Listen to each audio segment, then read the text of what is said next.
El presidente de la República, en la conferencia del día de hoy, 4 de septiembre del 2020, de hecho dejó más claro una nueva vertiente de esta gran revolución de las conciencias que él ha pregonado desde hace ya muchos años, y ahora podríamos decir que lo que se está gestando también paralelamente con la revolución cultural, la revolución ideológica, y va de la mano de ellas, es una gran revolución en la comunicación, en la forma, como él dice, de orientar, concientizar e informar al pueblo. Es una faceta nueva del presidente de la República. Y esto sale sobre todo porque algunos medios de comunicación, algunos comunicadores también, se han excedido en las formas. Y esto, por ejemplo, una muestra es ahora la parodia que realizaron Broso y Loret de Mola. Pero como el presidente dijo, un dicho popular, dice él: te conozco, bacalao, aunque vengas disfrazado. Entonces el pueblo ya conoce la calidad moral de estas gentes que tratan de hacer la parodia de las conferencias matutinas. Por eso el presidente dice, sería bueno que tanto Broso como Loret de Mola nos dijeran cuáles son sus fuentes de financiamiento. También cómo pagan los recursos al Twitter o al Facebook o a otras formas de otros medios de comunicación. Eso es relevante porque también el presidente dijo, es que antes algunos trabajaban en el anonimato a través de las organizaciones no gubernamentales, que reciben además cantidades millonarias de algunas fundaciones, como hoy se está descubriendo, sobre todo las que se oponen a la construcción del Tren Maya, que son organizaciones que ya tienen años, fundaciones como la Rockefeller o fundaciones como la Ford, pero también la Fundación para la Democracia, que depende del Departamento de Estado de los Estados Unidos de Norteamérica, o también la Kellogg's ahora. Todas estas fundaciones financian a distintas ONGs, pero también financian a personajes como estos que acabamos de mencionar, articulistas en periódicos, comunicadores en televisión, en radio, etc. Entonces ahora va quedando más claro para toda la población que las cosas nunca han sido tan transparentes y que esos que de palabra pregonan defender la naturaleza, defender la nación, defender los derechos de la diversidad sexual, defender esto, aquello, defender los derechos humanos, muchos de ellos en el fondo su objetivo es otro muy diferente y ponerse a las órdenes de quien les da los recursos económicos. El ejemplo último, repito, es el Tren Maya. Ahí ya se cayó más claramente el velo que cubría estas transacciones que hacían abajo de la mesa o en la oscuridad. No, pero ahora el presidente, repito, está planteando que a pesar de que la inmensa mayoría de los medios de comunicación convencional, sobre todo televisión, radio, prensa escrita, a pesar de que, dijo él, pues realmente quisiera saber de estos grandes medios de comunicación, ¿quién escribe a favor de nosotros? Porque, como él lo ha dicho en otras ocasiones, es el presidente más atacado en la historia del país, por diario y por todas las vías que se puedan, parcialmente incluso utilizando también las redes sociales.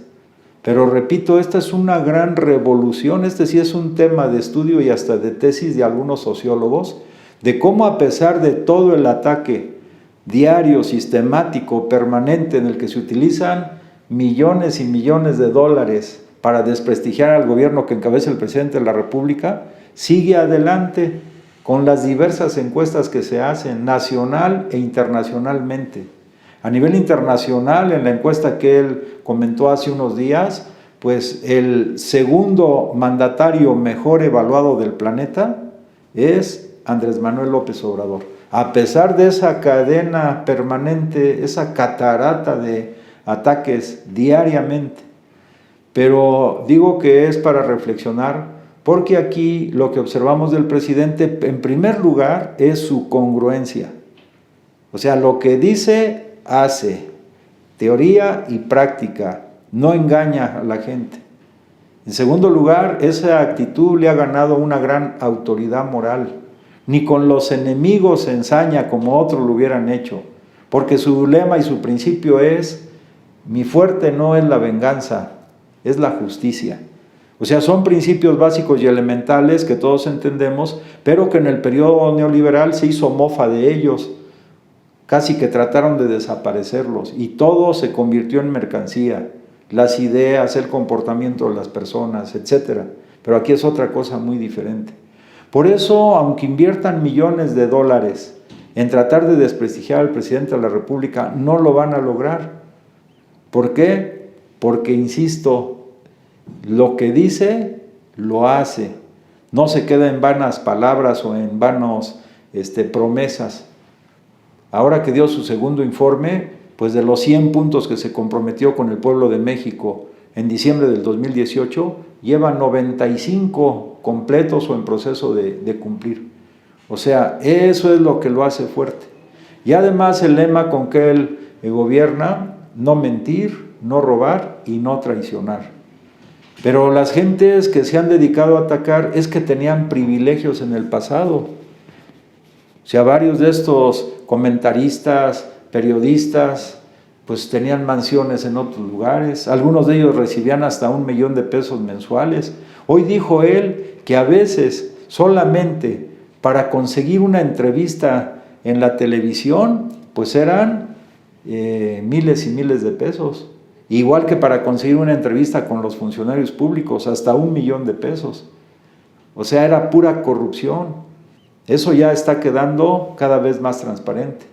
Y también muchos de los intelectuales orgánicos al modelo neoliberal pues están muy enojados, pero todo tiene su razón.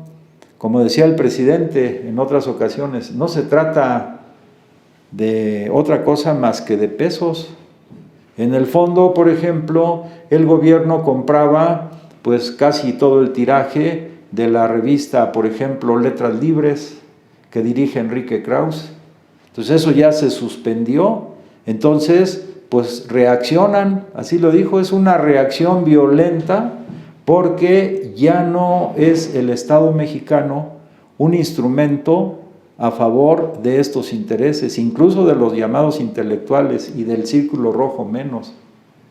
Y lo mismo pasó con la otra revista Nexos, que dirige también otro de los connotados integrantes del llamado Círculo Rojo. Entonces el gobierno era el que financiaba parte de estas revistas, pero también financiaba parte de los periódicos y también financiaba con recursos millonarios pues la publicidad en radio, en televisión, pero eso ya se acabó. Ahora, las conferencias matutinas, que no se dan en ningún lugar del planeta y que ya son pues alrededor de 450, o sea que es constante día a día, que también es otro de los elementos fundamentales del presidente, la constancia, no interrumpe las mañaneras, ni en el periodo de la pandemia. Entonces eso le da otra dimensión. Por eso decimos que él también está contribuyendo a hacer una gran revolución en la comunicación. Y esto, como todo, desde el punto de vista dialéctico, empieza de lo más simple a lo más complejo. ¿Cuál fue lo más simple que siempre el presidente recomendó desde su campaña o antes de la campaña? Lo más simple es que él decía: cada miembro de Morena debe convertirse en un medio de comunicación. Y la táctica fundamental fue ir a visitar a los vecinos de casa en casa, personalmente. Recuerdo, por ejemplo, que en uno de los años pasados, en octubre, creo que fue del 2016, todavía mucha gente seguía pensando que el presidente de la República era miembro del PRD, el 80% de las personas consultadas. Entonces, después de que se hizo una visita casa por casa, donde la pregunta principal era preguntarle a la gente ¿en qué partido o a qué partido pertenece el licenciado López Obrador? Repito, en octubre del 2016 el 80% decía pertenece al PRD. Pero para abril del siguiente año se había invertido la proporción. Ahora solamente el 20% seguía diciendo que pertenecía al PRD y el resto a Morena. Pero esa fue uno de los ladrillos y los cimientos de esta lucha de comunicación del presidente. Que cada persona, ahora cada mexicano, yo diría, honesto y de buen corazón, convertido en un medio de comunicación, entonces rompe todos los esquemas publicitarios, todos los esquemas de los que han estudiado todo el tema de mercadotecnia. Están desconcertados, igual que están desconcertados los intelectuales orgánicos al neoliberalismo, igual las grandes empresas que proporcionaban millones de pesos para las campañas contra el presidente, están desconcertados. La magia es, y yo exhorto a todos los mexicanos de buen corazón, honestos, que además por sí mismos se abrogan ser obradoristas, a que diario con los familiares, con los amigos, con los vecinos, en el centro de trabajo, en las escuelas, ahora por Face o por Zoom o por otros medios digitales, estemos difundiendo, dialogando, razonando sobre lo que diariamente el presidente de la República explica en las conferencias matutinas. Y ese es el remedio. Y entonces ahora que se utiliza y cada vez el pueblo más estos elementos tecnológicos, pues diario hacer comentarios, análisis, y eso es lo que contrarresta en una buena medida toda la basura neoliberal y todos los ataques en contra del presidente de la República. No importa que vengan de los intelectuales del Círculo Rojo y de los comentaristas y que hagan las parodias que consideren, el pueblo tiene más creatividad, como ya se está viendo en la respuesta a la parodia que hizo Broso y Loret de Mola. Pues ahora videos que están parodiando precisamente las actitudes de la prensa chayotera en todos los niveles. Pues eso es lo que hay que hacer. Entonces, pero repito, es una cuestión también de análisis sociológico. Cómo a pesar de que el grueso de los que escriben en editorialistas y plumas en los prensa escrita, comunicadores de radio, televisión, que atacan y atacan, cómo la figura del presidente López Obrador crece. Él también dice, porque en estos momentos el pueblo mexicano es uno de los pueblos más conscientes del planeta. Claramente. ¿Por qué? Yo digo que fundamentalmente por la consistencia, persistencia, insistencia del presidente de la República en diariamente estar orientando e informando al pueblo de México. Y estas informaciones que él da, aunque estos grandes medios algunos las tergiversan, pero siempre las benditas redes sociales ayudan notablemente a que llegue el mensaje de manera directa a millones de mexicanos, en el territorio y fuera del territorio. Ahora, para concluir, tenemos que ver con mucha claridad que en este momento de grandes cambios y grandes transformaciones, para que se consolide la 4T, porque es otra preocupación del presidente, que él ha dicho que él quiere hacer las reformas más profundas que se pueda, para que en la eventualidad de que llegue otro gobierno, nuevamente la mafia que estuvo en el poder desde el Estado, controlando el destino del país, si volviesen a llegar, en principio les cueste trabajo echar atrás todos los grandes avances que están logrando en este gobierno. Pero si el pueblo se organiza, el pueblo se concientiza y el pueblo se moviliza, es decir, organización, concientización y movilización, ya no va a haber marcha atrás. Pero para eso tenemos que hacer simultáneamente lo que hemos comentado, 3 grandes revoluciones para consolidar la 4T.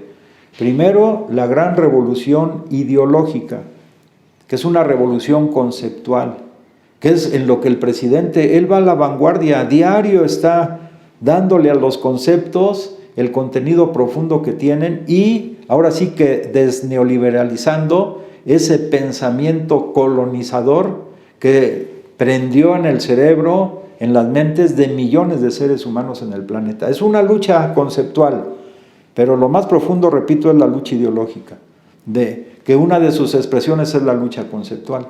Y la otra es pues la revolución cultural, echar a todo, hacer lavado de de estas ideas neoliberales, de esta forma cultural, más bien acultural, que implementaron a través de los grandes medios de comunicación en millones y millones de seres humanos.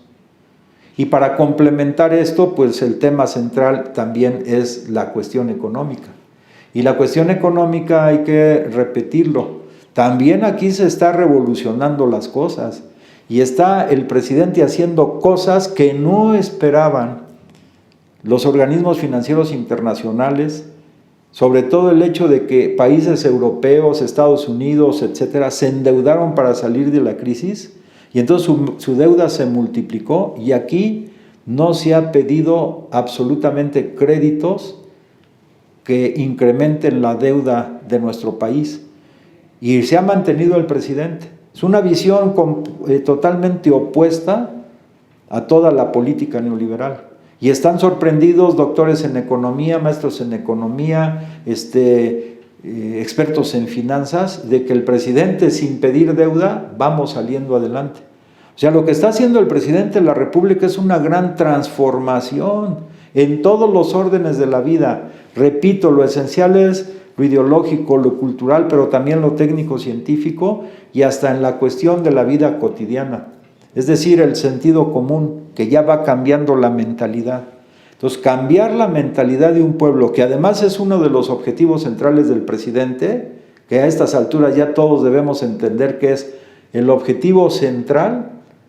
¿Para qué? Como hoy lo dijo él en la mañana, para crear una voluntad colectiva que arrase ya para siempre con todos los lastres de este periodo neoliberal. El egoísmo, el individualismo, la concentración de la riqueza en pocas manos, el asesinato, la corrupción, que es el mal mayor, etcétera, etcétera, se va a acabar con este gobierno. Y los que practicaron esas acciones de corrupción, de mentira, de engaño, de cinismo, pues tendrán que dar paso a una nueva vida, a un nuevo mundo. Pero también ellos mismos, los que hacen las parodias y los del Círculo Rojo, pues vean que ya hay un ambiente diferente. También pueden y deben caber, pero cambiando la mentalidad. Ya se acabó la corrupción. Ya deben de entender eso.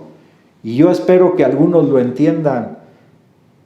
Otros, pues así es la historia, no lo van a hacer. Pues tenemos que ser cada vez más y más mexicanos, repito y concluyo, con una voluntad colectiva para transformar nuestra patria con los principios que plantea el presidente: honestidad, justicia y amor. Lo repito, amor, porque él obra con un gran amor a nuestro pueblo. Y como dice el dicho, amor con amor se paga. Si obra con amor, recibe amor del pueblo, que es otro de los elementos centrales del presidente de la República. Él cuenta con el amor de millones de mexicanos, por su dedicación, por sus desvelos, por su apoyo a todos los sectores del país, pero en primer lugar a los pobres. Por eso, por el bien de todos, primero los pobres. Si te gusta lo que comentamos aquí, nos podemos comunicar a través de las redes que aparecen en la pantalla y te invito a que te suscribas al canal de YouTube. Muchas gracias, que pases buen día.